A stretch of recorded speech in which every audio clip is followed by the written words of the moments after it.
focus is on bats for a very specific reason. Bats have a really unique evolutionary life history.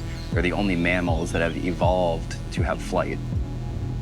And with that has come an immune system that allows certain types of diseases to proliferate without killing them.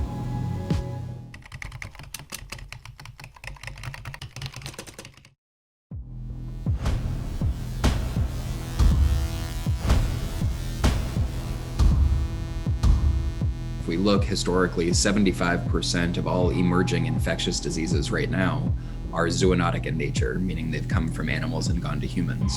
And so we think of the big ones like HIV, Ebola, MERS, SARS, swine flu, Spanish flu. All of these things were begun in animal populations, crossed the species boundary, and then had human-to-human transmission.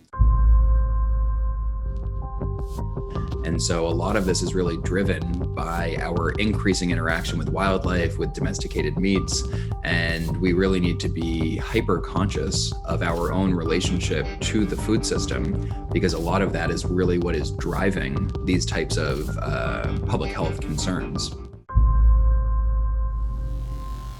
We really need to be taking into consideration the likelihood that there will be future ones of these and what we can do as a society to mobilize preparedness.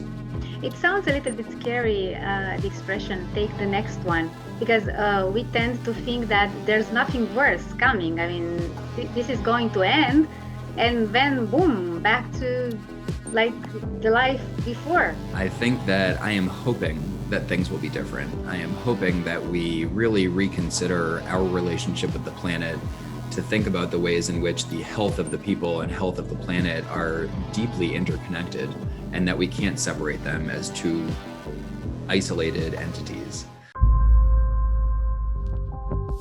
There are so many individual responsibilities that will lead to greater or lesser risks of future disease emergence. I think that avoiding kind of risky interactions or conflicts with wildlife are really important. And so when we think of these global trends in deforestation, agricultural expansion, timber extraction, mining, all of these things need to be done responsibly or reduced or halted entirely.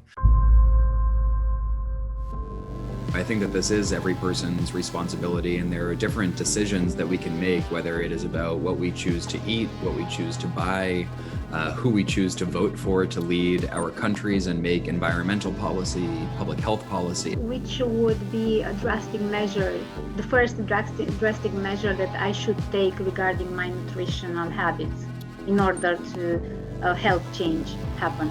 And so what I can say is just become more educated about what you're eating and what type of impacts that has. Certainly a diet that is less oriented around animal source food consumption will be one that is both healthier for you as a person, but also healthier for the planet.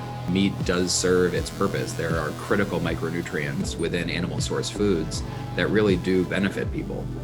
And so I think that doing these things in moderation, thinking about the ways that we can have a sustainable diet that is also healthy.